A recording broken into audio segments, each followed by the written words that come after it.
dripping, I can do it? Huh? When it's dripping, it's hot enough? No.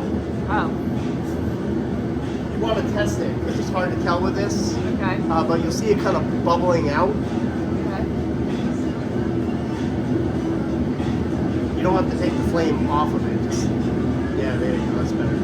Like go down and around, but slowly, and don't let the flame So come that's on. bubbling, Like right? Huh? That's bubbling now, right? Yeah, so test it on the opposite side. Not ready yet. No.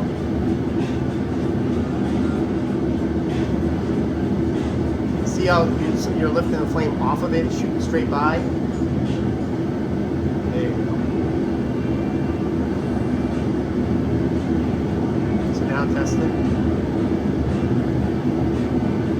Yeah? Go? It's getting there. Yep, go ahead. Now remove your flame. Keep doing it. Make sure you get all the way around. It should flow, but you just want to make sure. You don't want so much that it's dripping off, but if that Okay. happens, that's okay. Now you get your wet rag. I'm trying to turn this thing off. There you go. And touch it and then wipe.